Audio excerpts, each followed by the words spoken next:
The morning sun beat down mercilessly on Fort Davidson's training grounds as 314 soldiers stood in perfect formation, their boots creating neat rows across the dusty parade field.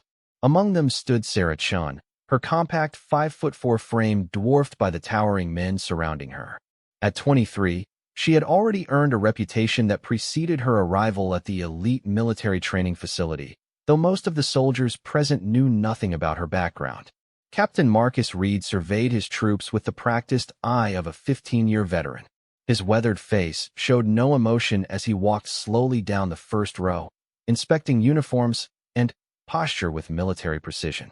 The silence was broken only by the distant sound of helicopters conducting training exercises and the occasional bark of commands from other drill instructors across the vast base.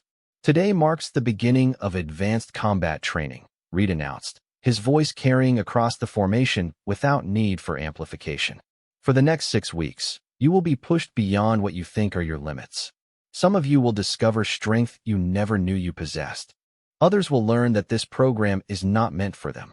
Sarah kept her eyes fixed straight ahead, maintaining the rigid posture drilled into every soldier from their first day of basic training. She had heard variations of this speech before at 3 different military installations.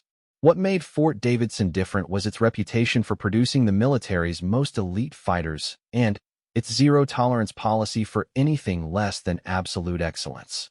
To her left stood Private Jackson "Tank" Morrison, a mountain of a man whose nickname had followed him from his college football days. At 6 feet 8 inches and weighing nearly 300 pounds of solid muscle, Tank had never met a physical challenge he couldn't overcome through sheer force and determination. His massive hands could palm a basketball with room to spare, and his presence alone was often enough to end conflicts before they began. Tank had noticed Sarah during their initial processing 3 days earlier. Unlike many of his fellow soldiers, he hadn't immediately dismissed her capabilities based on her size. Growing up with 3 sisters who had all competed in various martial arts, he had learned early not to underestimate anyone based on appearance alone. Still, he couldn't help but wonder how she would fare in the intensive training program that lay ahead. The other soldiers in their unit represented a cross-section of military backgrounds and specialties.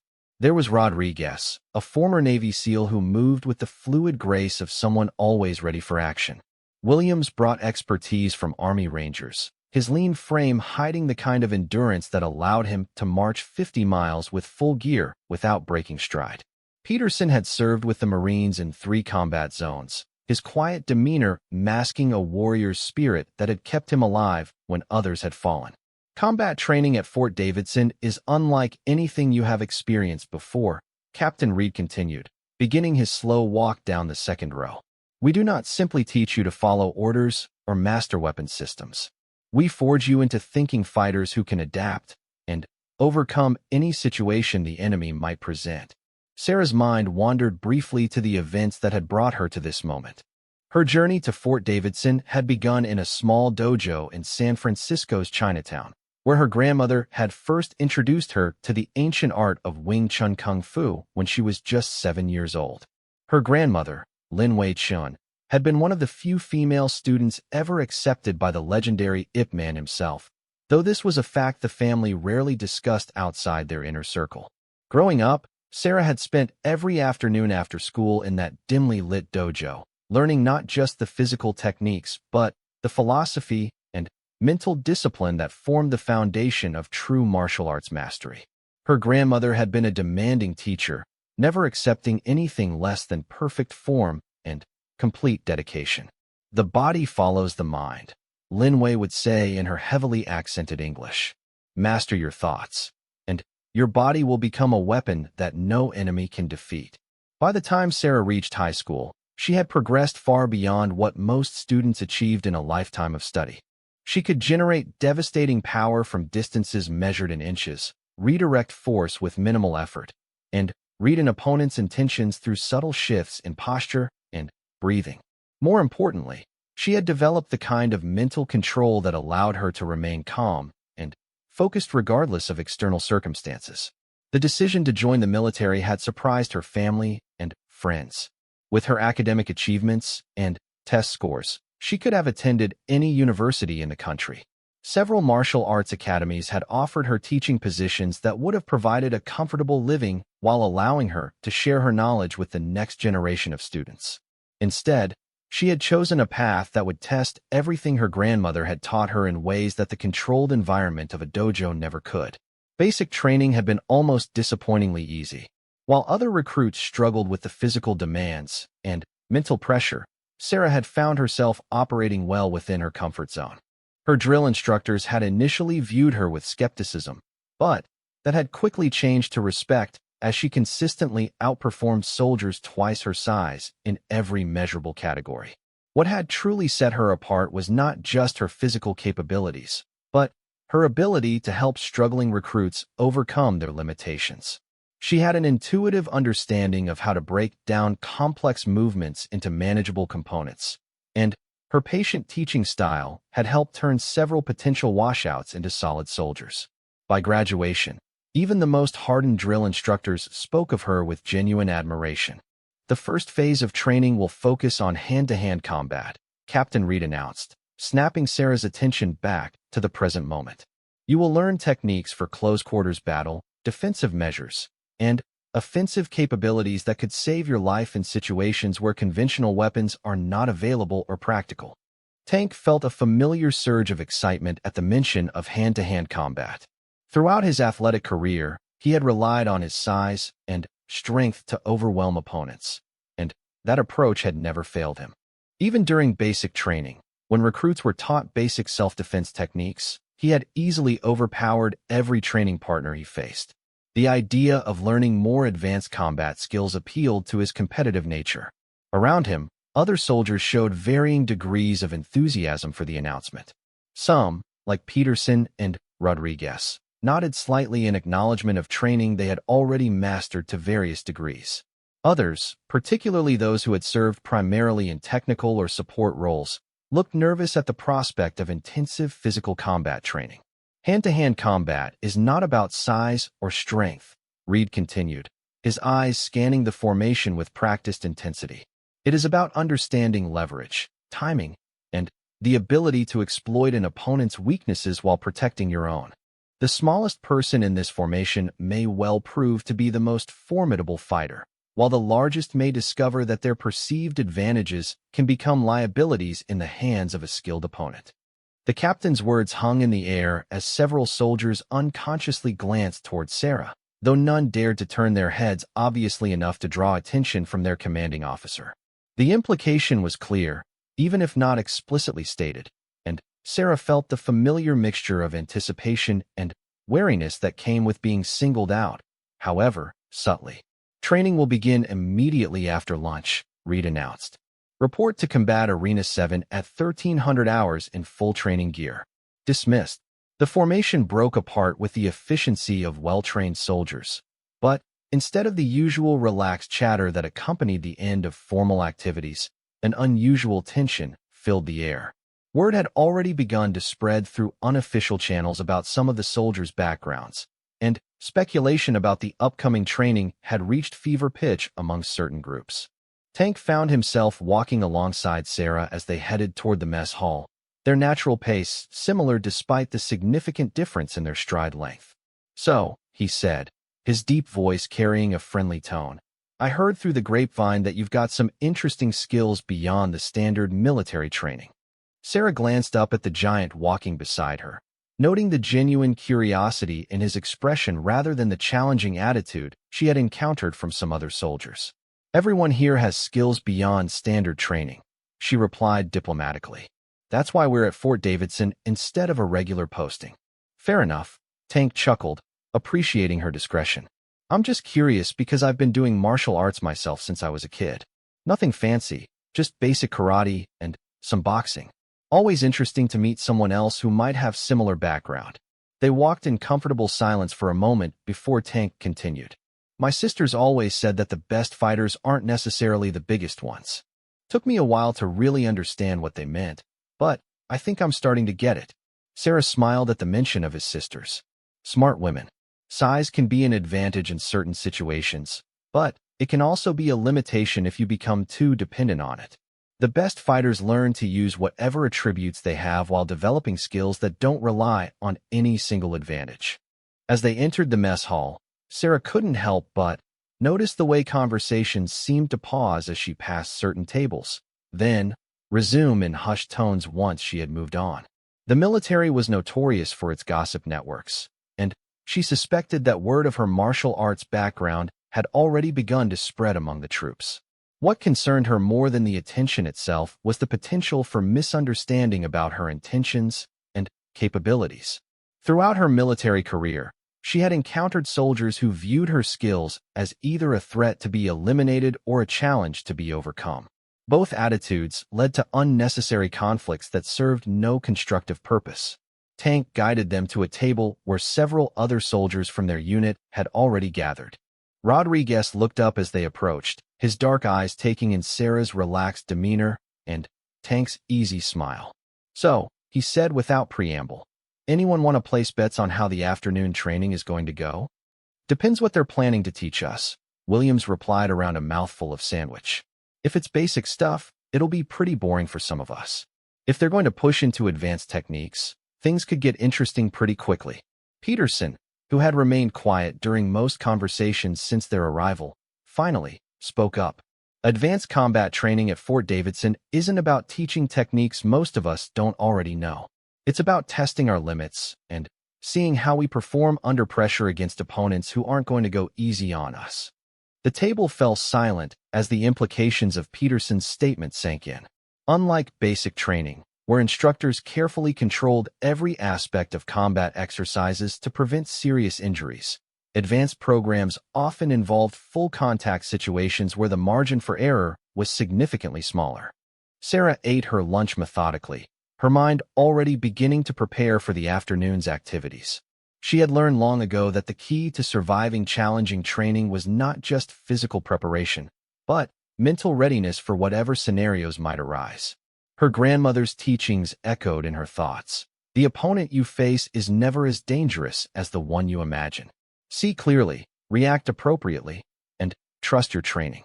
As the lunch period drew to a close, the soldiers began making their way to the designated training area. Combat Arena 7 was one of Fort Davidson's most sophisticated training facilities, featuring multiple surfaces and configurations designed to simulate real-world combat environments. The main floor was covered with thick mats that provided cushioning while still allowing for realistic movement and impact. Captain Reed was already present when the soldiers arrived, along with two assistant instructors whose backgrounds were immediately apparent from their bearing and movement patterns. Master Sergeant Collins had the loose, flowing posture of someone trained in grappling arts, while Sergeant First Class Martinez moved with the explosive readiness characteristic of striking specialists. "Today's training will consist of controlled combat exercises," Reed announced once all soldiers had assembled. "You will be paired with different opponents throughout the afternoon, allowing us to assess your current skill levels and identify areas for improvement. Remember that this is training, not competition. The goal is learning and development, not domination." Tank found himself hoping he would have the opportunity to train with Sarah at some point during the session. His competitive nature was naturally drawn to the challenge she might represent, but, more than that, he was genuinely curious about the techniques she might employ and what he could learn from the experience. The initial pairings began with soldiers of similar size and apparent experience levels facing off against each other. Reed and his assistants moved between the pairs, offering guidance and corrections while maintaining overall supervision of the training environment. The controlled chaos of multiple combat exercises filled the arena with the sounds of physical exertion and occasional impacts. Sarah was initially paired with Williams, whose Ranger background had given him solid foundational skills in multiple combat disciplines.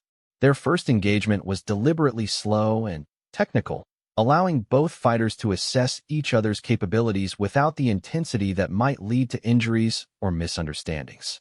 Williams immediately recognized that Sarah's movement patterns were unlike anything he had encountered during his military training. Where most soldiers telegraph their intentions through preparatory movements and shifts in weight distribution, Sarah seemed to flow from one position to another without any obvious preparation or warning signs. Their first exchange ended with Williams finding himself on the ground, though he couldn't quite identify the specific technique that had put him there. Sarah had simply stepped slightly to one side, made contact with his extended arm, and, suddenly, he was looking up at the ceiling with no clear memory of how the transition had occurred. What the hell was that? Williams asked with genuine curiosity rather than frustration as Sarah helped him to his feet. Redirection, Sarah replied simply. You committed your weight forward, so I just helped you continue in that direction while removing the foundation you were expecting to find.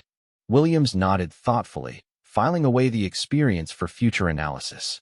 He had trained with specialists from various military and civilian backgrounds, but Sarah's approach was distinctly different from anything in his previous experience. There was a softness to her technique that somehow generated devastating effectiveness, a contradiction that challenged his understanding of how combat systems were supposed to work. As the afternoon progressed, word began to spread among the soldiers about Sarah's performances against various training partners. Each engagement followed a similar pattern. Her opponents would begin with confidence based on their size, strength, or experience advantages, only to find themselves neutralized by techniques they couldn't quite understand or counter. Tank watched these exchanges with growing interest, noting not just the outcomes, but the methods Sarah employed. Unlike fighters who relied on overpowering their opponents or wearing them down through attrition, she seemed to end engagements almost effortlessly, often leaving her training partners more puzzled than defeated. When Captain Reed finally called for Tank and Sarah to pair up, the entire arena seemed to pause momentarily as other soldiers stopped their own training to observe. The size disparity was so dramatic that several soldiers couldn't help but wonder if the pairing was some kind of mistake or deliberate mismatch designed to illustrate a specific point. Tank approached the center of the mat with his usual confidence, though he made a conscious effort to avoid the aggressive posturing that intimidated most opponents. He had too much respect for Sarah's demonstrated abilities to underestimate her, but he also couldn't ignore the significant physical advantages he possessed in terms of reach, strength, and weight. Don't go easy on me just because I'm smaller, Sarah said quietly as they faced each other in the starting position. You won't learn anything that way, and neither will I. Tank nodded, appreciating both her directness and her confidence. I wasn't planning to, he replied with a slight smile. My sisters would never forgive me if I held back against a fellow martial artist. The signal to begin came from Master Sergeant Collins, and Tank immediately moved forward with a straight punch aimed at Sarah's shoulder rather than her head or body.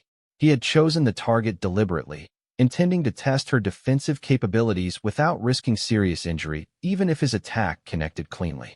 What happened next would be replayed in Tank's memory countless times over the following days and weeks. Instead of moving backward or to either side as he had expected, Sarah stepped slightly forward and to her right, her left hand making contact with his extended arm just above the wrist. Her right hand simultaneously pressed against the inside of his elbow, and suddenly, Tank felt his entire arm being controlled and redirected in ways that his muscles simply couldn't resist.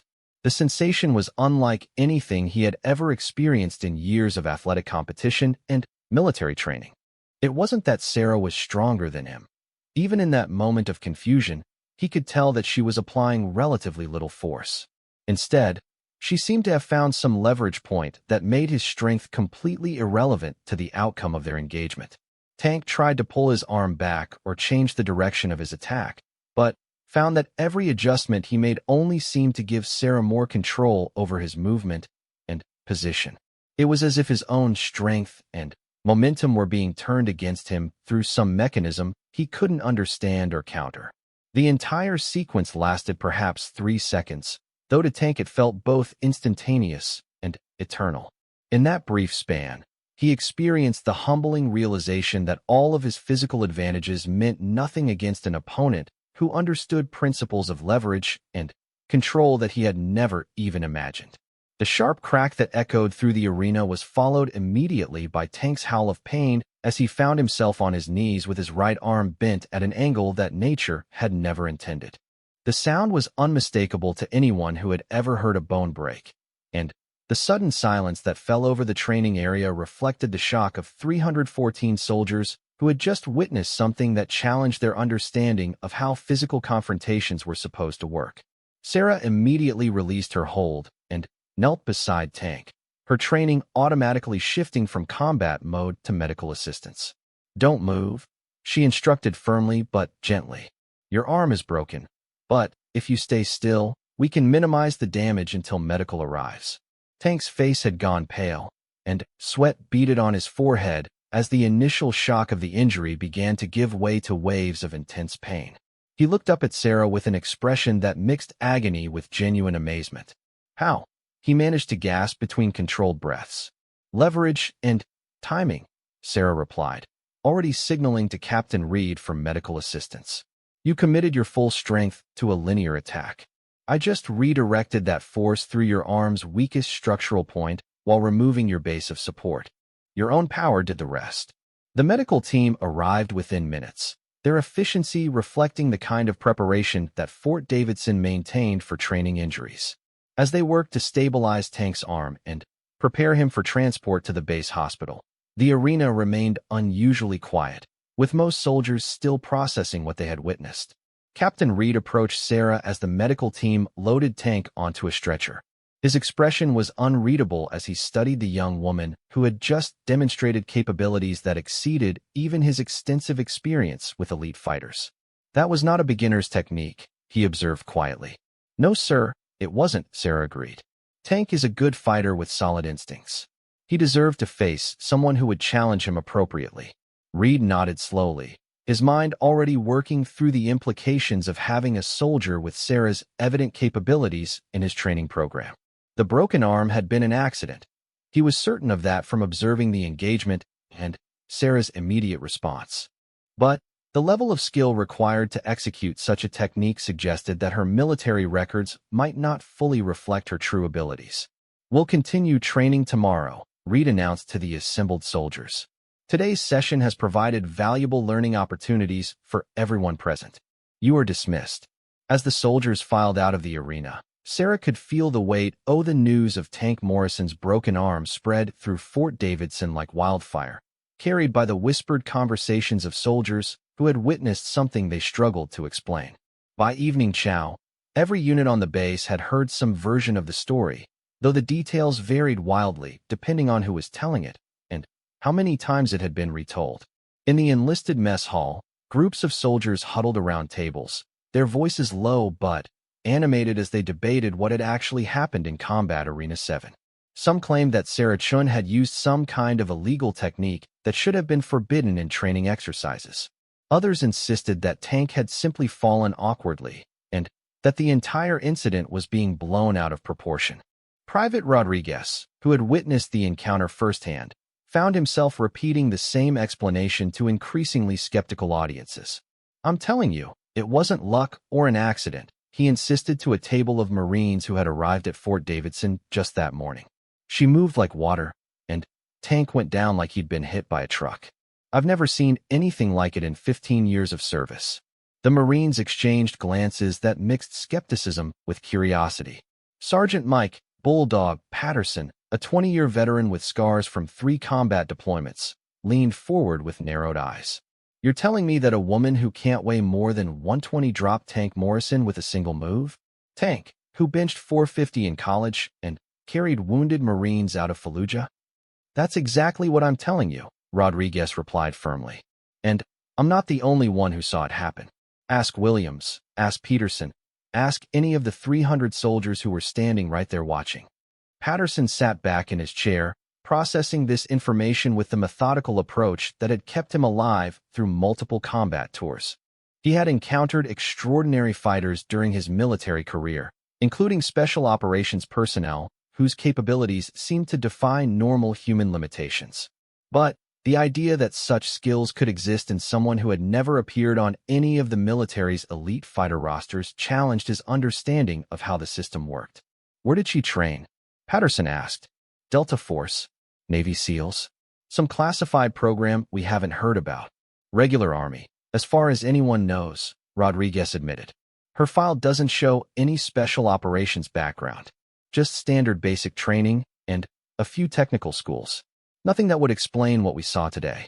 Across the mess hall, Sarah sat alone at a corner table, eating her dinner in silence while acutely aware of the attention focused in her direction. She had deliberately chosen a seat that allowed her to observe the room's dynamics, while making it clear that she was not seeking company or conversation. The isolation was self-imposed but necessary, giving her time to process the afternoon's events and plan her approach to the challenges that would inevitably follow. Her phone buzzed with a text message from the base hospital. Tank was stable and resting comfortably, with surgery scheduled for the following morning to properly set the broken bones in his arm. The medical team estimated a full recovery within 6 to 8 weeks, assuming no complications during the healing process. Sarah felt a mixture of relief and continued concern as she read the update. At a table near the windows, Captain Reed sat with Master Sergeant Collins and Sergeant First Class Martinez, their conversation conducted in the low tones that marked official business. The three instructors had spent the past 2 hours reviewing the training footage and writing incident reports that would be forwarded up the chain of command. "The technique she used isn't in any of our training manuals," Collins observed, keeping his voice barely above a whisper. "I've studied martial arts for 25 years, and I can't identify the specific style or methodology. It looked like Wing Chun or maybe some variant of Aikido, but the application was more direct and efficient than either of those systems typically produces." Reed nodded grimly. Her personnel file lists some martial arts training as a hobby, but nothing that would suggest this level of capability. Either someone failed to properly document her background, or she's developed these skills outside of any official channels. Martinez, who had remained silent throughout most of their discussion, finally spoke up. "Does it matter where she learned it? What matters is that we now have a soldier in our training program who can put experienced fighters in the hospital without breaking a sweat. How do we handle that without compromising the training mission or creating unit cohesion problems?" The question hung in the air as all three men considered the implications. Advanced combat training was designed to push soldiers to their limits while maintaining reasonable safety margins. Sarah's presence fundamentally altered that equation, creating scenarios where standard safety protocols might prove inadequate. "We could transfer her to a different program," Collins suggested hesitantly. "Something more suited to her apparent skill level." "Based on what justification?" Reed replied. "As far as the official record is concerned, she's a standard infantry soldier who had an unfortunate training accident with a fellow recruit. We can't recommend someone for special operations programs without documentation to support their capabilities." The conversation was interrupted by the arrival of Lieutenant Colonel James Harrison, Fort Davidson's commanding officer, whose presence immediately commanded the attention of everyone in the mess hall. Harrison was a legendary figure in military circles, a former Delta Force operator whose tactical innovations had influenced special operations doctrine throughout the armed forces. "Gentlemen," Harrison said as he approached their table, "I understand we had an interesting day in Combat Arena 7. Reed stood immediately, followed by his two assistants. "Yes, sir. Private Chin demonstrated some unexpected capabilities during training exercises. Private Morrison sustained a broken arm, but medical reports indicate a clean break that should heal completely." Harrison nodded, his pale blue eyes scanning the mess hall until they located Sarah's solitary figure in the corner. He studied her for several long moments, noting her relaxed posture and the way she seemed completely unaffected by the attention surrounding her. "What's your assessment, Captain?" Harrison asked without taking his eyes off Sarah. "She's extraordinarily skilled, sir. Possibly at a level that exceeds anything I've encountered in 20 years of training elite fighters. The technique she used against Morrison was executed with perfect control and precision. She knew exactly what would happen and how to minimize the damage while still demonstrating her point." "And Morrison's attack? Was it justified within the training parameters?" Reed hesitated for just a moment before answering. "Yes, sir. Morrison executed a standard straight punch with appropriate targeting and control. By all standard measures, it was a textbook training engagement. Chin simply responded with capabilities that fall outside normal parameters." Harrison continued to observe Sarah as she finished her meal and prepared to leave the mess hall. Her movements were economical and purposeful, without any of the swagger or self-consciousness that often characterize soldiers who had gained attention for their physical abilities. "I want a full background review on Private Chun," Harrison said finally. "Official records, training history, personal references, everything. And I want it on my desk by 0800 tomorrow." "Yes, sir," Reed replied. "Sir, if I may ask, what are your intentions regarding Chen's continued participation in the training program?" Harrison turned his attention back to the captain, his expression thoughtful rather than decisive. "That depends on what we discover about her background and capabilities. In the meantime, continue training as scheduled, but implement additional safety protocols for any exercises involving Private Chen. I don't want any more broken bones until we understand exactly what we're dealing with." As Harrison departed, Reed found himself facing the kind of leadership challenge that military manuals never adequately addressed. How do you train a soldier whose abilities exceed those of their instructors? How do you maintain unit cohesion when one individual fundamentally alters the dynamic of every exercise? How do you balance the development of extraordinary talent with the safety and morale of other personnel? Meanwhile, Sarah had returned to her quarters, a Spartan room that she shared with two other soldiers who were currently attending evening classes. The privacy gave her an opportunity to contact her grandmother, something she had been putting off since arriving at Fort Davidson. The phone rang 3 times before Lin Wei Chen's familiar voice answered in Mandarin, a habit she maintained when speaking with family members. Sarah responded in the same language, feeling the comfort that came with speaking her grandmother's native tongue. "Grandmother, I need your guidance," Sarah said after exchanging the usual pleasantries about health and family matters. "You have encountered a situation where your training has created complications rather than solutions," Lin Wei replied, without waiting for details. Her voice carried the wisdom of someone who had faced similar challenges throughout her own martial arts journey. Sarah wasn't surprised by her grandmother's insight. Lin Wei had always possessed an uncanny ability to understand situations from minimal information, a skill that Sarah suspected came from decades of reading people's intentions and motivations through subtle physical cues. "Today I was forced to defend myself during training, and I injured my opponent," Sarah explained. "The technique was necessary and appropriate, but the outcome has created a tension that I would prefer to avoid." Lin Wei was silent for several moments before responding. "Tell me about your opponent. Was he skilled?" "He was strong and experienced, with good instincts and solid fundamentals. Under normal circumstances, he would be considered an excellent fighter. And yet you defeated him easily." It was a statement rather than a question, reflecting Lin Wei's understanding of her granddaughter's capabilities. Sarah had surpassed her grandmother's own skill level several years earlier, though both women rarely acknowledged this fact directly. "The defeat was not the problem," Sarah said carefully. "The problem is that 300 people witnessed it, and now everyone wants to know how it was possible." "Ah," Lin Wei said with a soft chuckle. "You have discovered one of the eternal burdens of true martial arts mastery. The more skilled you become, the more isolated you become, because fewer and fewer people can understand or relate to your experience." Sarah had heard variations of this wisdom throughout her training, but experiencing it firsthand was different from understanding it intellectually. The isolation she felt wasn't just about her fighting skills, but about the fundamental way those skills changed how others perceived and interacted with her. "What would you do in my situation?" Sarah asked. "I would remember that martial arts training is not about defeating opponents," Lin Wei replied. "It is about understanding yourself and your place in the world. You have been given exceptional abilities not to dominate others, but to protect those who cannot protect themselves and to teach those who are ready to learn." The conversation continued for another 20 minutes, with Lin Wei sharing stories from her own experiences as one of the few female martial artists in a male-dominated environment. Many of the challenges Sarah faced were not unique to the military, but were inherent to possessing skills that others found threatening or incomprehensible. After ending the call, Sarah spent time practicing the meditation techniques that formed the mental foundation of her martial arts training.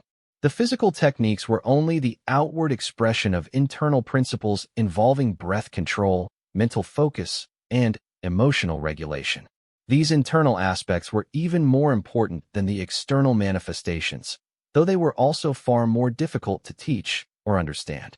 3 floors below, Tank Morrison was being wheeled back to his room after successful surgery to repair his broken arm. The orthopedic surgeon had been impressed with the clean nature of the break, noting that whoever had caused the injury had demonstrated remarkable control and precision. The bones had fractured along natural stress lines, making the repair relatively straightforward and the prognosis for complete recovery excellent. Tank's roommate, Private Danny Williams, was waiting when the medical team arrived with their patient. Williams had postponed his own evening plans to ensure that Tank wouldn't be alone during his first night after surgery, a gesture that reflected the kind of brotherhood that developed among soldiers facing shared challenges. "How are you feeling?" Williams asked as the medical team finished settling Tank into bed and checking his various monitors and for lines. "Like I got hit by a freight train," Tank replied with a weak smile. "But also like I learned something important about the difference between strength and power." Williams pulled a chair closer to Tank's bedside, settling in for what he suspected would be a long conversation. Throughout his military career, he had found that soldiers processed traumatic or confusing experiences differently, and Tank's encounter with Sarah certainly qualified as both. "Want to talk about what happened?" Williams offered. Tank was quiet for several minutes, his eyes focused on the ceiling as he mentally replayed the brief engagement that had ended with his arm being broken. The pain medication made his thoughts slightly fuzzy, but the core memory remained crystal clear. "I've been in fights since I was 12 years old," Tank said finally. "Football, boxing, bar brawls, military training, combat situations overseas. I always knew exactly what was happening and why things ended the way they did. Today was the first time I was completely helpless and had no idea what was being done to me." Williams nodded, recognizing the frustration in Tank's voice. Sarah's obviously trained in something beyond standard military combatives. The question is what, and where she learned it. "It wasn't just the training," Tank continued. "It was like she could read my intentions before I fully formed them myself. The moment I committed to that punch, she already had 3 steps planned out to counter it. I felt like I was fighting someone who was operating on a completely different level of understanding." The conversation was interrupted by a soft knock on the door. Sarah entered the room carrying a small bag and wearing the kind of expression that Tank immediately recognized as genuine concern rather than polite obligation. "How are you feeling?" she asked, approaching the bed with the same careful awareness that had characterized her movements during their training encounter. "Like I just learned that everything I thought I knew about fighting was wrong," Tank replied with surprising humor. "But physically, the doctors say I'll make a complete recovery." Sarah nodded, relieved to hear the positive prognosis. She placed the bag on the bedside table and explained its contents. "I brought some tea that my grandmother swears by for healing bone injuries. It tastes terrible, but she claims it reduces inflammation and promotes faster healing. Also some books on martial arts philosophy that might help explain what happened today."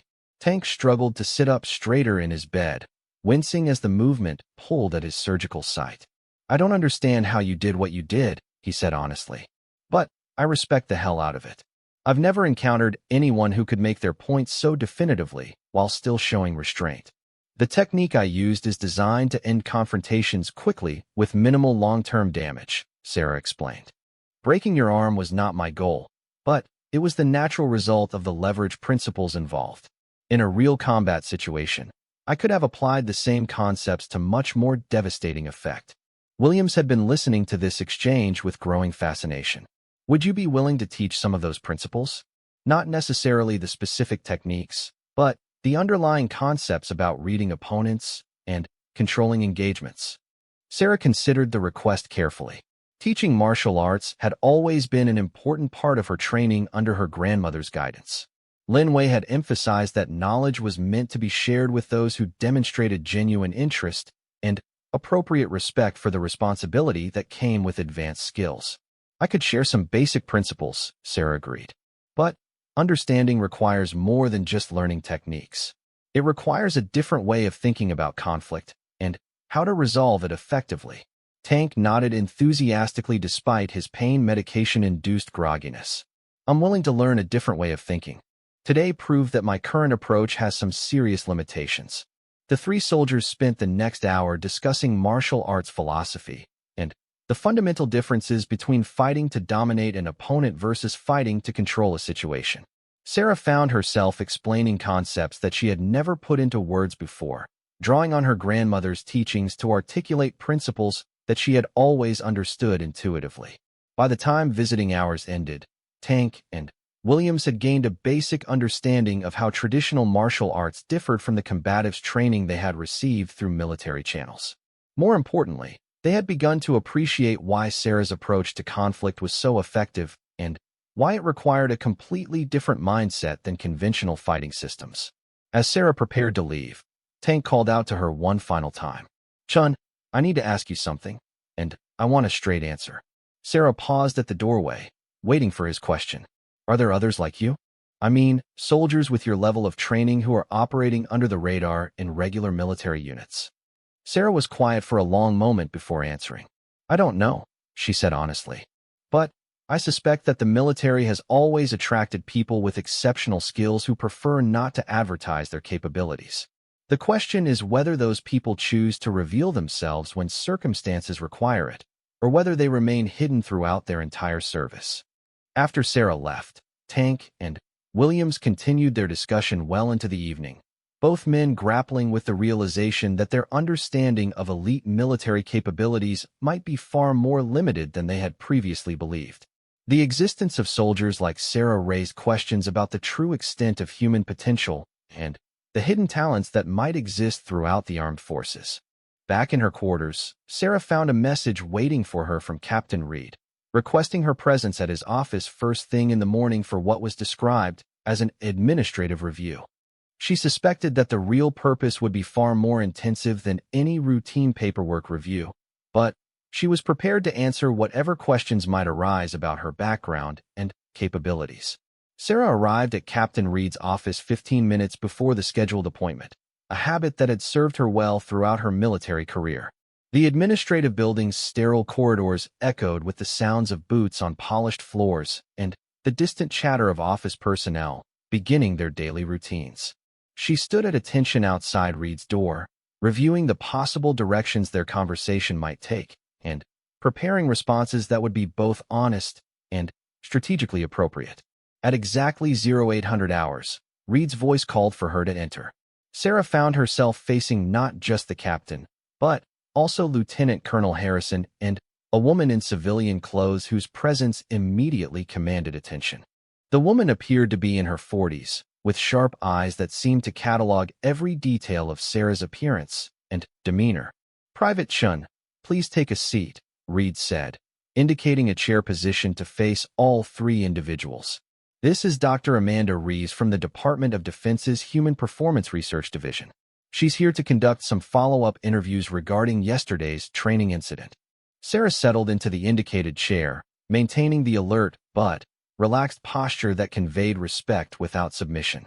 Her training had included extensive instruction on how to handle interrogations, though she suspected this conversation would be more sophisticated than the typical military interview process. Dr. Reeves opened a thick folder and consulted several documents before looking up at Sarah with professional curiosity rather than suspicion. "Private Chen, I've reviewed your personnel files, training records, and performance evaluations.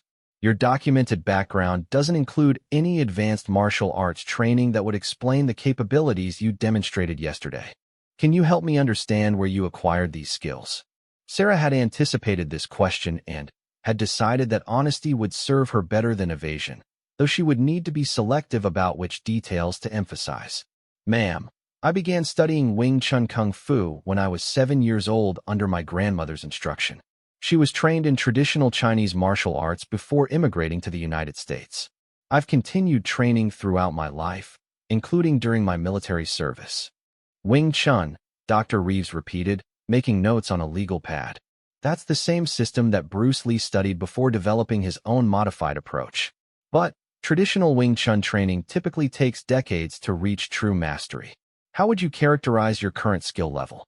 Sarah considered the question carefully, aware that any answer would have implications for how she was perceived and potentially utilized by the military system. I would say that I'm proficient in the basic principles and techniques, ma'am. My grandmother was an excellent teacher, and I've had the benefit of consistent training over many years. Lieutenant Colonel Harrison leaned forward slightly, his experienced eyes studying Sarah's expression for any signs of deception or evasion. Private Chun, yesterday you disabled a highly trained soldier who outweighed you by more than 150 pounds. Using a single technique, you broke his arm in a controlled manner that demonstrated both devastating effectiveness and remarkable precision. That level of performance suggests training that goes well beyond proficient in basic principles. The statement hung in the air as Sarah weighed her response. She had learned from her grandmother that military organizations, like all bureaucracies, were more comfortable with quantifiable measurements than with subjective assessments of capability.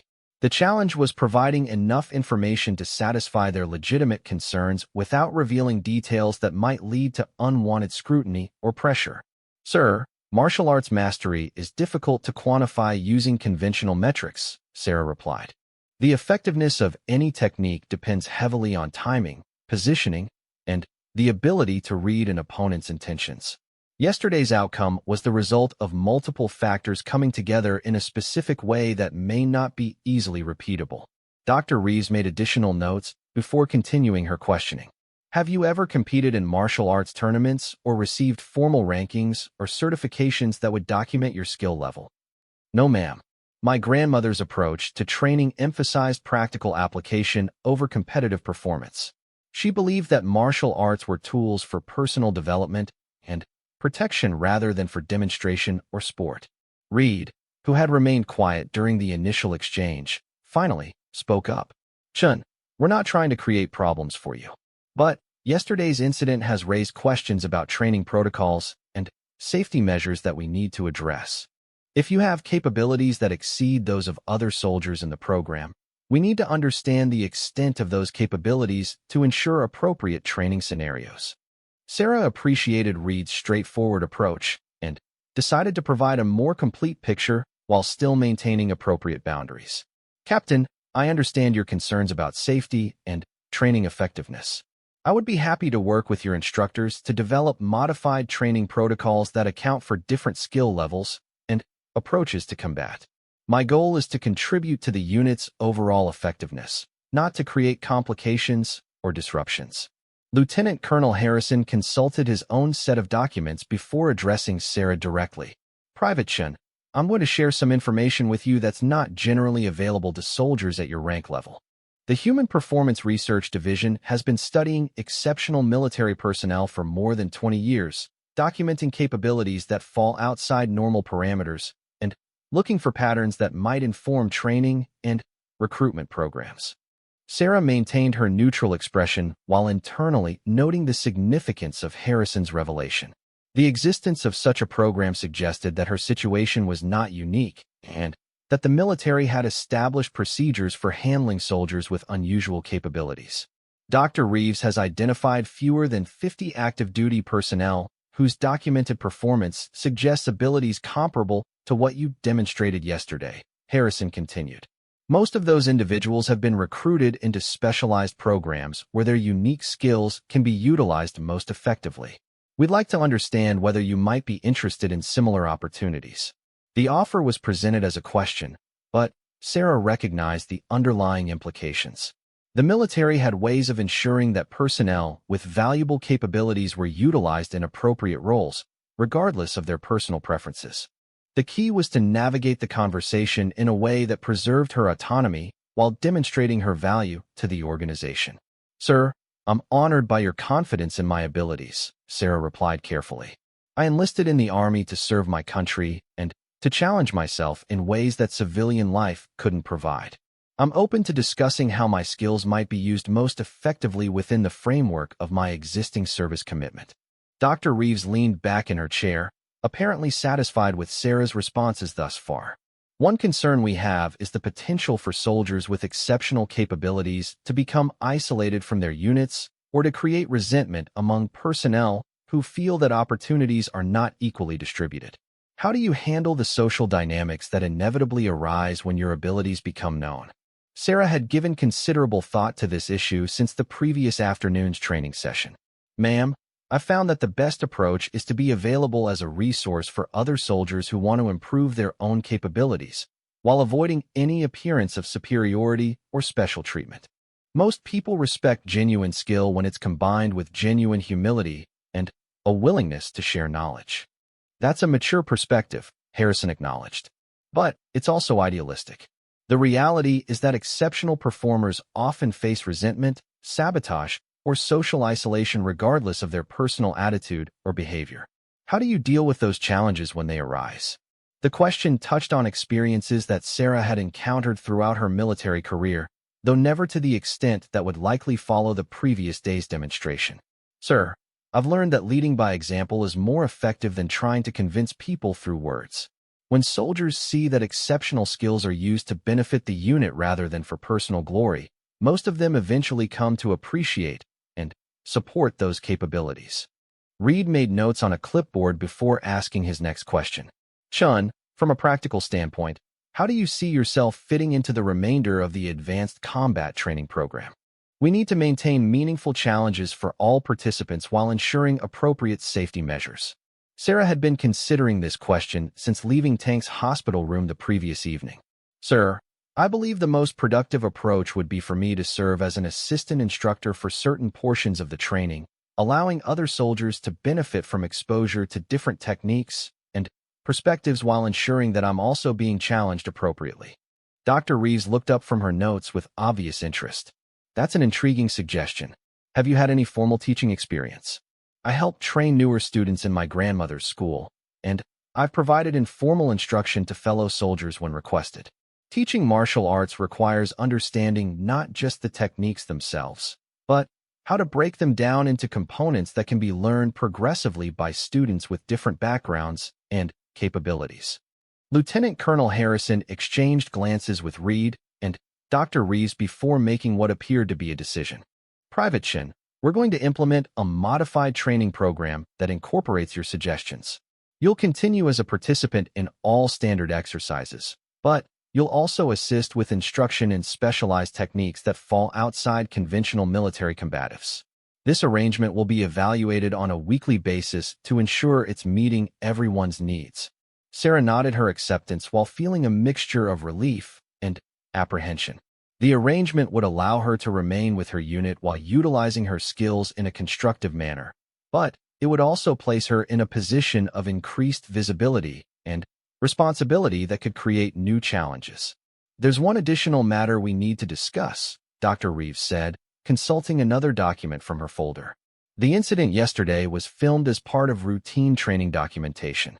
That footage will need to be classified and access restricted to prevent it from being used inappropriately or shared outside official channels. We'll need your cooperation in ensuring that details about your capabilities are not discussed casually or shared with unauthorized personnel. The implications of this requirement were significant, though Sarah understood the reasoning behind it. Military organizations were always concerned about operational security and the potential for valuable information to reach hostile forces. Her capabilities could theoretically be considered a strategic asset that required protection. I understand, ma'am. I've always been discreet about my training background, and I'll continue to maintain appropriate operational security regarding any sensitive information. Captain Reed stood, indicating that the formal interview portion of their meeting was concluding. Chun, report to Combat Arena 7 at 1400 hours. We'll be implementing the new training protocols starting this afternoon, and I'll need to brief you on your instructional responsibilities before the other soldiers arrive. As Sarah prepared to leave, Lieutenant Colonel Harrison added one final comment. Private Chun, I want to emphasize that this arrangement is an opportunity for everyone involved. The military benefits from having access to your expertise. Your fellow soldiers benefit from learning new techniques and perspectives, and you benefit from being able to use your skills in service of larger goals. Make sure that everyone continues to benefit, and this arrangement will continue. If problems arise, we'll need to consider alternative approaches. Sarah understood both the opportunity and the warning embedded in Harrison's statement. She was being given a chance to prove that exceptional capabilities could be integrated successfully into conventional military units. But the arrangement would be monitored closely and could be terminated if it created problems. Leaving the administrative building, Sarah found herself with several hours before the afternoon training session to prepare for her new role as an assistant instructor. She decided to visit Tank at the base hospital to discuss what had transpired during her meeting and to get his perspective on how the modified training program might be received by other soldiers. Tank was sitting up in bed, reading one of the martial arts philosophy books Sarah had brought the previous evening when she arrived at his room. His color looked better, and he appeared to be more alert despite the ongoing effects of pain medication. "How did your meeting go?" Tank asked without preamble, apparently having anticipated that Sarah's morning would involve more than routine administrative tasks. Sarah pulled a chair close to his bedside and provided a summary of the key points from her discussion with Reed, Harrison, and Dr. Reeves.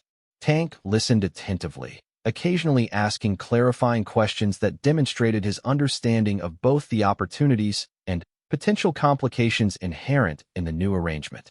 "So you're going to be teaching us peasants the secrets of ancient kung fu mastery?" Tank asked with a grin that took any sting out of the potentially sarcastic comment. "I'm going to be sharing some different approaches to thinking about combat and conflict resolution," Sarah replied with matching humor. "Whether anyone learns anything useful will depend on their willingness to consider ideas that might challenge their existing assumptions about fighting." Tank's expression grew more serious as he considered the broader implications. "You know that some of the soldiers are going to see this as preferential treatment, right? They'll think you're getting special privileges because you happened to be lucky enough to hurt someone yesterday." Sarah nodded, having already anticipated this reaction. "That's why the approach I take during the first few training sessions will be critical. I need to demonstrate that the additional responsibilities are genuine work that benefits everyone, not rewards for individual performance." "What kind of techniques are you planning to teach?" Tank asked, genuinely curious about what he might be missing while recovering from his injury. Sarah considered the question carefully, aware that any techniques she chose to demonstrate would need to be both valuable and appropriate for soldiers with varying levels of experience and physical capability. "I think I'll start with basic principles about reading body language and recognizing telegraph movements that indicate what an opponent is planning to do. Most people give away their intentions through subtle physical cues that can be learned to recognize." "That actually sounds incredibly useful," Tank admitted. "I've always relied on reacting to what people actually do rather than trying to anticipate what they're going to do. If I could learn to read those telegraph signs you're talking about, it might give me a significant advantage even after I'm cleared to return to training." The conversation was interrupted by the arrival of Williams and Rodriguez, both of whom had heard about Sarah's modified status through the base's efficient rumor network. They approached with expressions that mixed curiosity, respect, and cautious optimism about what her new role might mean for their own training experience. "So is it true that you're going to be teaching special techniques that aren't in the regular curriculum?" Rodriguez asked directly. "I'm going to be sharing some different perspectives on combat that complement the standard training," Sarah corrected. "The goal isn't to replace conventional techniques, but to add depth and options that might be useful in specific situations." Williams settled into another chair, clearly planning to stay for an extended conversation. "What I'm most interested in learning is that control you demonstrated yesterday. Tank threw a full power punch, but you managed to redirect it and control the outcome without ever appearing to use significant force yourself. That kind of efficiency could be incredibly valuable in situations where you need to subdue someone without causing permanent damage." Sarah appreciated Williams' thoughtful analysis of the practical applications. "Efficiency and control are definitely important aspects of the approaches I learned, but they require a different mindset about what combat is supposed to accomplish. Instead of thinking about defeating an opponent, you think about resolving a conflict in the most effective way possible." "That sounds like a philosophical difference as much as a technical one," Tank observed. "It is," Sarah agreed. "The physical techniques are really just expressions of underlying principles about how to think about conflict, violence, and the use of force. Understanding those principles is what allows the techniques to be adapted to different situations and opponents." Rodriguez leaned forward with obvious interest. Would you be willing to work with individual soldiers outside of the formal training sessions? I mean, for those of us who want to dive deeper into this stuff than what might be possible during regular group training. Sarah felt a flash of satisfaction at the question, recognizing it as exactly the kind of genuine interest and respect that her grandmother had taught her to look for in potential students. I'd be happy to work with anyone who's sincerely interested in learning, as long as we can arrange times that don't interfere with other responsibilities and duties. The four soldiers spent the next hour discussing martial arts philosophy, training methodologies, and the practical applications of advanced combat techniques in both military and civilian contexts. Sarah found herself explaining concepts that she had never articulated before, drawing on years of intuitive understanding to help others grasp ideas that had become second nature through extensive practice. By the time she needed to leave for her meeting with Captain Reed, Sarah felt confident that her new role would be received positively by at least some members of her unit. The enthusiasm and genuine curiosity demonstrated by Tank, Williams, and Rodriguez suggested that other soldiers might also be interested in learning approaches that went beyond conventional military training. Captain Reed was waiting in Combat Arena 7 when Sarah arrived, along with Master Sergeant Collins and Sergeant First Class Martinez. The three instructors had spent the morning developing modified training protocols that would incorporate Sarah's expertise while maintaining the program's core objectives and safety standards. Chun, we've outlined a preliminary approach for integrating your capabilities into the training program. Reed began without preamble.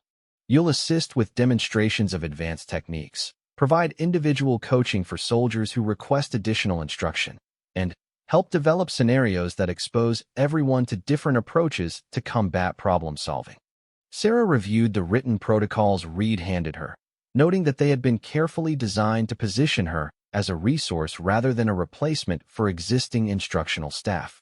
The arrangement would allow her to share her knowledge while ensuring that standard military procedures and hierarchy were maintained. "This looks workable, sir," Sarah said after finishing her review. "I appreciate the thought that went into balancing educational objectives with appropriate command structure." Master Sergeant Collins stepped forward with what appeared to be a mixture of professional curiosity and personal challenge in his expression. "Chun, before we put you in front of other soldiers as an instructor, I'd like to get a better sense of your capabilities myself. Would you be willing to demonstrate some techniques with me as your training partner?" Sarah recognized the request as both a reasonable precaution and a personal test of her skills and character. Collins was an experienced instructor whose reputation among the soldiers was based on his ability to handle any technique or situation they might present. His willingness to serve as her training partner represented both an honor and a significant responsibility. "I'd be honored to train with you, Master Sergeant," Sarah replied. "What type of demonstration would be most useful for your assessment?" Collins gestured toward the center of the training mat. "Let's start with basic defensive applications. I'll attack using standard military combatives techniques, and you respond with whatever approaches seem appropriate. We'll go slow initially and build up speed and intensity as we both get comfortable with each other's capabilities." Sarah moved to the center of the mat, assuming a relaxed but alert stance that would allow her to respond to attacks from any direction. Collins positioned himself at arm's reach, his posture reflecting decades of training in multiple combat systems.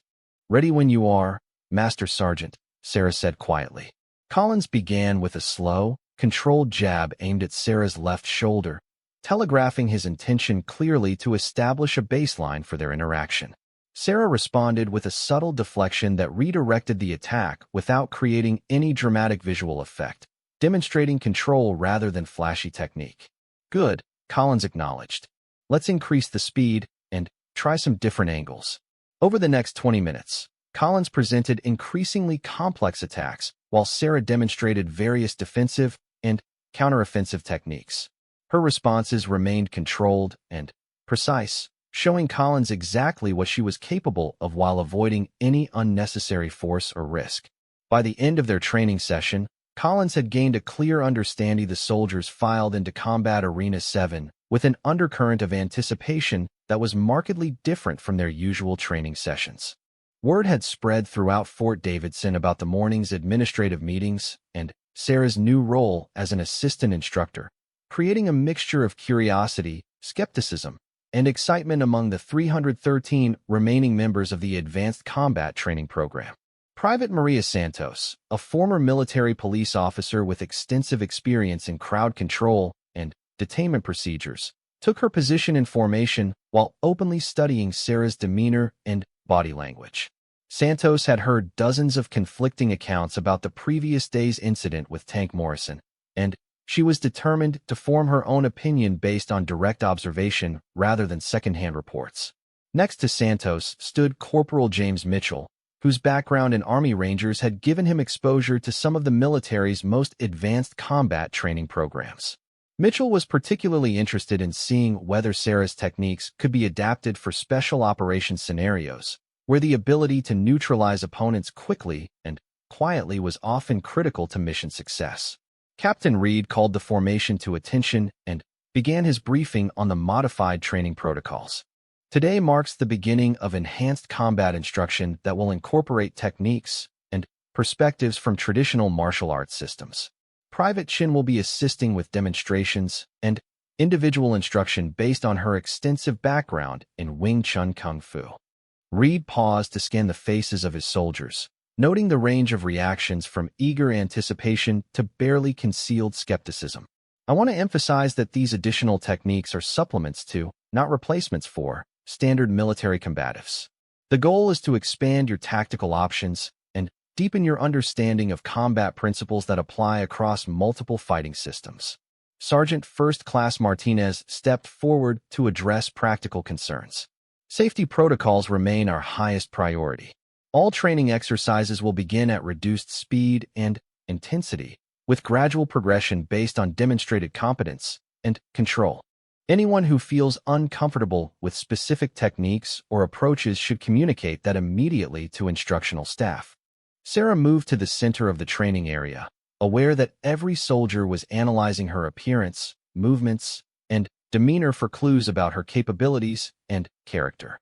She had chosen to wear standard military training gear rather than anything that might suggest special status or privileges, emphasizing her role as a fellow soldier rather than an outside expert. The techniques I'll be sharing today focus on reading an opponent's intentions and controlling the timing and distance of engagements, Sarah began, her voice carrying clearly across the arena without requiring amplification. These skills complement conventional fighting methods by giving you additional options for managing conflicts efficiently and safely. Master Sergeant Collins moved to serve as Sarah's demonstration partner, positioning himself in a standard fighting stance. Chin will demonstrate how traditional martial arts principles can be applied to scenarios that soldiers typically encounter in both training and operational environments. Sarah began with a basic demonstration of centerline theory, explaining how most people unconsciously telegraph their intentions through subtle shifts in posture and weight distribution. Using Collins as her partner, she showed how observing these preliminary movements could provide advance warning of an opponent's plans, allowing for proactive responses rather than reactive ones. Notice how Master Sergeant Collins shifts his weight slightly to his right foot before launching a left-handed attack, Sarah explained as they moved through the demonstration slowly. That weight shift happens about half a second before the actual attack begins, giving me time to prepare an appropriate response. Private Rodriguez, who had witnessed Tank's injury the previous day, raised his hand to ask a question. Chun, how do you distinguish between intentional telegraph movements and random body adjustments that don't indicate any aggressive intent? Sarah appreciated the thoughtful nature of the question, recognizing it as the kind of analytical thinking that would help soldiers apply these concepts effectively. Aggressive intentions typically involve multiple simultaneous changes: weight shifting, muscle tension, breathing patterns, and eye focus. Random movements usually only involve one or two of these elements, and lack the coordinated preparation that precedes intentional attacks. She demonstrated the difference by having Collins perform normal, relaxed movements followed by the same movements with aggressive intent. Even from a distance, most soldiers could observe the obvious differences in his overall bearing and energy level when he was preparing for combat versus simply adjusting his position. Corporal Mitchell asked the next question. What about opponents who are trained to suppress or disguise these telegraph signs? Special operations personnel and experienced fighters often learn to minimize obvious preparation movements. Excellent question, Sarah replied. Advanced opponents do learn to control obvious telegraphs, but they can't eliminate all of them without severely compromising their own effectiveness.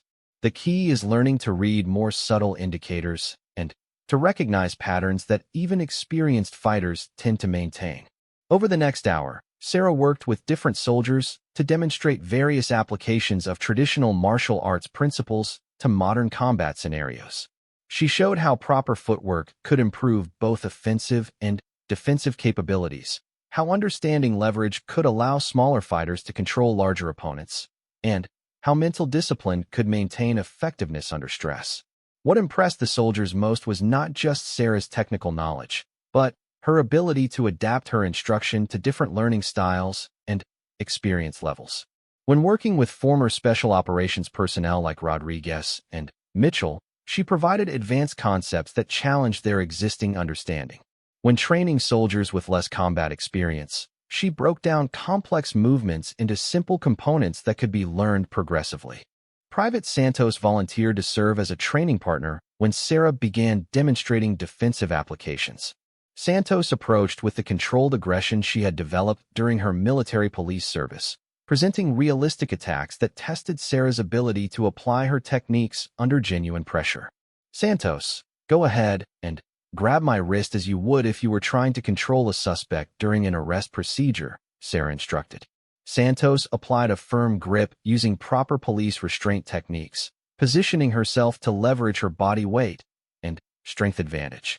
Sarah responded with a subtle circular movement that seemed to barely make contact with Santos' arm, yet somehow caused her to lose her grip entirely while being moved into an off-balance position. What just happened? Santos asked with genuine confusion, looking down at her own hands as if they had betrayed her. You were controlling my wrist through strength and leverage, Sarah explained. I redirected the energy of your grip through your own arm structure, using your strength against your balance. The technique works because it doesn't oppose your power directly. It redirects it along a path that undermines your stability. Santos shook her head in amazement. I've been through defensive tactics training at 3 different police academies, and I've never seen anything like that. Can you teach it to the rest of us? Sarah spent the next 20 minutes working with small groups of soldiers to teach basic principles of redirecting force rather than opposing it directly. The concepts proved challenging for soldiers accustomed to using strength and aggression to overcome resistance, but most began to grasp the fundamental ideas through repetitive practice. Sergeant First Class Martinez observed these training sessions with professional interest, noting how Sarah managed to maintain discipline and focus while encouraging creativity and experimentation. Her teaching style balanced structure with adaptability, ensuring that soldiers learned proper fundamentals while discovering how to apply them to their individual strengths and situations. Chun, demonstrate how these principles apply to weapon disarmament scenarios, Martinez requested, producing a training knife for the exercise. Sarah accepted the challenge, asking Martinez to present various attack angles while she showed different methods for controlling both the weapon and the opponent. Her demonstrations emphasized speed and precision over dramatic movements, showing how small adjustments in timing and positioning could neutralize dangerous attacks with minimal risk to the defender. The key to weapon defense is controlling the weapon-bearing limb rather than trying to grab the weapon itself, Sarah explained as she guided Martinez through slow-motion repetitions of each technique. Once you control the arm, you can dictate whether the weapon remains a threat and how the engagement progresses. Private Williams, who had been observing from the sidelines while recovering from a minor training injury, called out a question that had been bothering him since Tank's hospitalization. Chun, yesterday you broke Tank's arm, but just now you disarmed Martinez without causing any injury at all. How do you control the level of force so precisely? Sarah paused to consider how to explain a concept that she had always understood intuitively through years of training under her grandmother's guidance. Force application in martial arts is about choice rather than capability, she said finally. Every technique can be performed with different levels of intensity depending on the situation and objectives. The goal is to use exactly as much force as necessary to achieve your purpose, no more and no less. Lieutenant Colonel Harrison entered the arena unannounced, taking a position where he could observe the training without interrupting its flow. His presence immediately commanded the attention of every soldier present, though Sarah continued her instruction without acknowledging his arrival beyond a subtle nod of recognition. Harrison watched for 15 minutes as Sarah worked with different soldiers on various techniques and applications. He noted her ability to maintain control of multiple simultaneous training pairs while providing individual feedback that helped each soldier improve their understanding and execution of new concepts. What particularly impressed Harrison was Sarah's ability to create an environment where soldiers felt comfortable making mistakes and asking questions without fear of ridicule or punishment. Traditional military training often emphasized conformity and immediate success, but Sarah encouraged experimentation and gradual improvement that led to deeper understanding and more flexible application of skills. Private Chun, Harrison called out during a brief pause in the training activities. Would you be willing to demonstrate some of these techniques using me as your training partner? The request created an immediate shift in the arena's atmosphere, as soldiers recognized that their commanding officer was not merely observing but actively testing Sarah's capabilities and teaching skills. Harrison was known throughout the base as an exceptional fighter whose Delta Force background had given him exposure to the most advanced combat training available within the military system. Sarah moved to face Harrison with the same respectful confidence she had shown with every other training partner. What type of demonstration would be most useful, sir? Show me how your approaches apply to close-quarters combat scenarios where conventional techniques might be compromised by environmental factors, Harrison replied, positioning himself in a ready stance that reflected decades of elite training. Sarah nodded and began circling slowly around Harrison, demonstrating how traditional martial arts footwork could maintain mobility and tactical advantage in confined spaces. She explained how shorter movements and circular stepping patterns allowed fighters to generate power and maintain balance even when normal fighting distances were not available. In close quarters, conventional boxing and wrestling techniques often become less effective because there isn't room for full extension movements, Sarah explained as they moved through various scenarios. Traditional martial arts developed techniques specifically for these situations, emphasizing efficiency over power and precision over force. Harrison began presenting controlled attacks that simulated the kind of close-contact fighting that special operations personnel might encounter in building clearing or hostage rescue scenarios. Sarah responded with techniques that used minimal space while maintaining effectiveness, demonstrating how traditional concepts could be adapted to modern tactical requirements. Their training exchange continued for several minutes, with Harrison gradually increasing the speed and complexity of his attacks to test Sarah's ability to apply her techniques under realistic pressure. Sarah responded appropriately to each escalation, showing that her skills were effective against opponents with elite military training and extensive combat experience.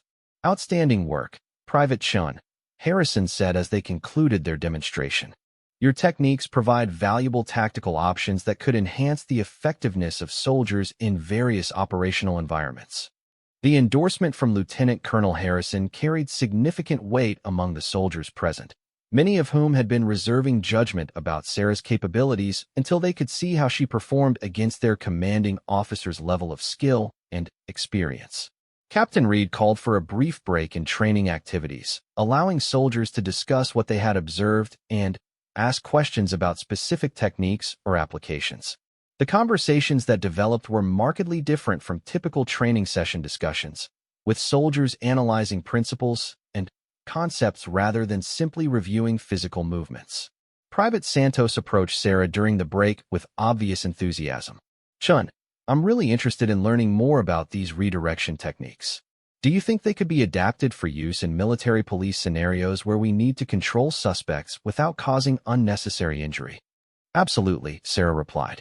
Many of these principles were specifically developed for situations where the goal is control rather than destruction.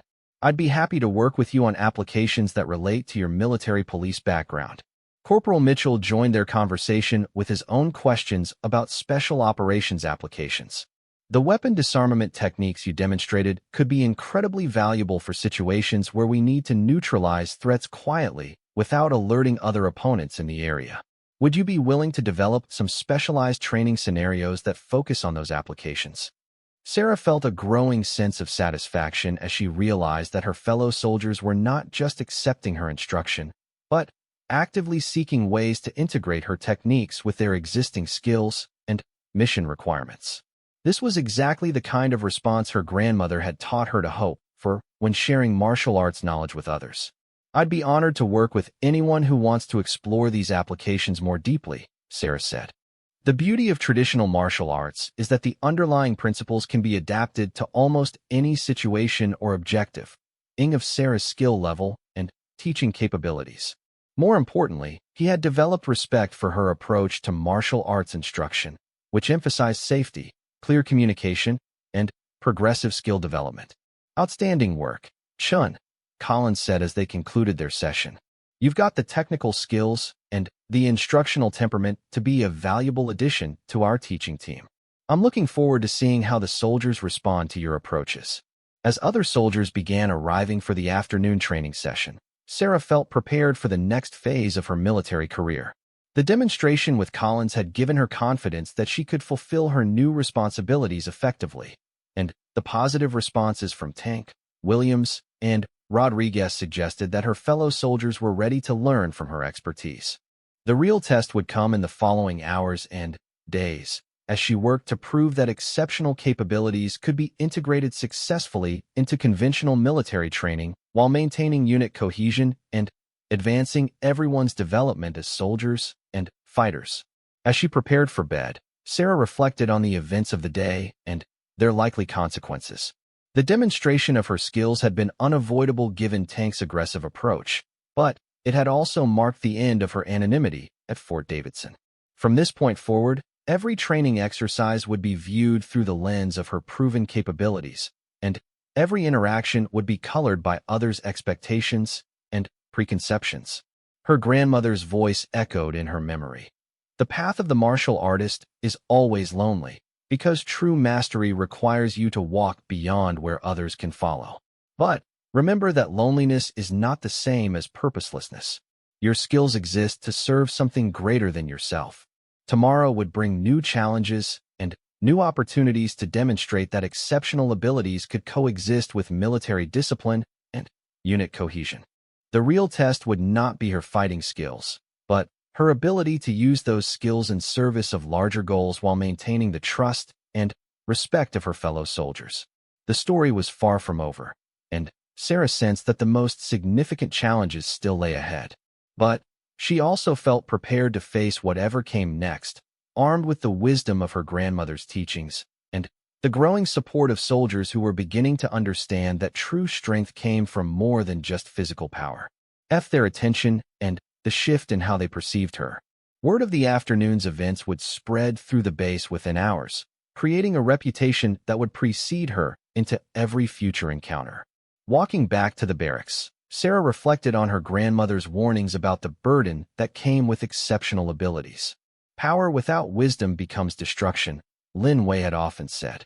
The strongest fighter is not the one who can defeat any opponent, but the one who chooses their battles with purpose and restraint. The incident with Tank had been exactly the kind of scenario her grandmother had warned her about, a situation where her skills had been necessary to respond appropriately to a legitimate challenge, but where the demonstration of those skills would create new complications and expectations that would be difficult to manage. As she entered her quarters, Sarah made a mental note to visit Tank at the base hospital once he was settled and his condition stabilized. The break had been clean and should heal properly with appropriate treatment, but she felt responsible for ensuring that he understood both what had happened and why. More importantly, she needed to prepare herself for the reactions and responses that would inevitably follow. In her experience, demonstrations of unexpected capability always led to one of two outcomes. Either people would seek to learn from her, or they would feel compelled to challenge her to prove themselves. Both scenarios required careful handling to maintain the kind of unit cohesion that effective military operations demanded. The story was far from over, and Sarah suspected that the real tests of her abilities and her character were yet to come.